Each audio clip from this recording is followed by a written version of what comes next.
आप देख रहे हैं ARTV चैनल। ऑल इंडिया मजलिस इत्तेहादुल मुस्लिमीन के सदर असदुद्दीन ओवैसी ने जुमेरात को वजीर आजम नरेंद्र मोदी से मुतालबा किया कि वो बिल्किस बानो के असमत दरी के कसूरवार ठहराए गए 11 मुजरिमों की रिहाई के अहकामात को मनसूख करे। ये बात उन्होंने एक प्रेस कॉन्फ्रेंस के दौरान कहा। मैं वजीर आजम नरेंद्र मोदी से हाथ जोड़कर बिल्किस बानो के साथ इंसाफ करने की अपील करता हूं। तमाम 11 अफराद को वापस जेल भेजा जाए। मरकजी हुकूमत की पॉलिसियां हैं। ये वाज़ेह तौर पर कहा गया है कि ऐसे अफराद को माफ़ी नहीं दी जानी चाहिए। पर जुल्म करती है। प्रधानमंत्री देश से 15 अगस्त को लाल किले से अपने भाषण में, तकरीर में महिलाओं की एम्पावरमेंट की बात की, महिलाओं के ताल्लुक से बड़ी अच्छी बातें की। उसी दिन भाजपा की गुजरात की सरकार ने उस महिला को, जिसकी 3 साल की बेटी को कत्ल कर दिया गया, जिसका बलात्कार हुआ, 11 लोगों ने उसका बलात्कार किया, उसकी माँ को और 3 और महिलाओं को रेप करके उनकी हत्या कर दी। उन लोगों को भाजपा की सरकार अपनी रेमिशन पॉलिसी के तहत उनको छोड़ती है। और सबसे तकलीफ दे, और देश को ये बात जब सुनेंगे तो देश हैरत होगी कि उस रेमिशन पॉलिसी की रिव्यू कमेटी में कौन था। एक का नाम था जनाब मुलचंदानी साहब, जो गोधरा के राइट्स में वो एक प्रोसिक्यूशन के विटनेस थे, और दूसरे उसमें बीजेपी भाजपा के 2 MLA थे।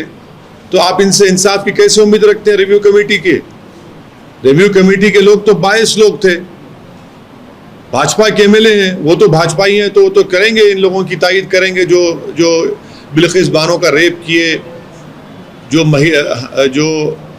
प्रेग्नेंट थी, वो तो उनके 22 ने दिखा दिया अपना। तो रिव्यू कमेटी नहीं है, बल्कि शैम कमेटी है ये तो। और गवर्नमेंट ऑफ इंडिया का एक सर्कुलर है कि 15 अगस्त के दिन उन लोगों को नहीं छोड़ना चाहिए जो रेप करते हैं, तो उसके खिलाफ भी भाजपा की गवर्नमेंट ने फैसला लिया। तीसरा, CBI के इन्वेस्टिगेशन पर उन लोगों को सजा हुई। तो क्या गुजरात की भाजपा की सरकार ने सेंट्रल गवर्नमेंट से, ये मिनिस्टर होम अफेयर्स से परमिशन लिया? कैसे भाजपा की सरकार किस मुंह से इस बात को कबूल करेगी कि एक महिला का, जिसका रेप किया गया था, जिसकी बेटी को 3.5 साल की बच्ची का रेप कर दिया, मर्डर कर दिया गया, उसके परिवार के 4 और महिलाओं का रेप करके मर्डर हुआ, उसको छोड़, उन लोगों को, आरोपियों को छोड़ देते हैं आप, और उनको फूल बरसाया जा रहा है। और उसमें जो शख्स उनके साथ फूल उनको पिना रहा है, उसमें तो एक कन्विक्टेड प्रिजनर है ख्वाजा अजमेरी के बम ब्लास्ट का, जो बाहर है अभी। तो गुजरात का चुनाव जीतने के लिए भाजपा की सरकार ने पूरे देश के उन मुस्लिम महिलाओं का अपमान किया जिनका रेप हुआ है, और प्रधानमंत्री को झूठा साबित किया उन्होंने। वो क्या कहा उसने, बिल्किस बानो ने, क्या मैं सुकून से जिंदगी नहीं गुजार पाऊंगी?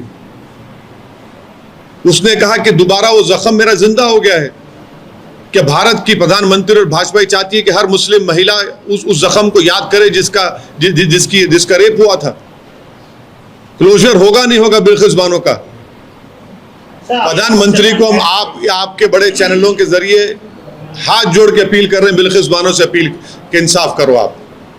हमारी बात प्रधानमंत्री सुन लेंगे, क्योंकि आपका चैनल देखते हैं प्रधानमंत्री रोज, उनके पास रिपोर्ट जाती है कि कौन क्या बोला, कौन क्या नहीं बोला। तो हम उम्मीद करते हैं कि प्रधानमंत्री आपके जरिए से सुनेंगे इस बात को और इंसाफ करेंगे। बिल्किस बानो से इंसाफ करिए, वो देश के प्रधानमंत्री हैं। फिर जेल भेज देना। आप देख रहे हैं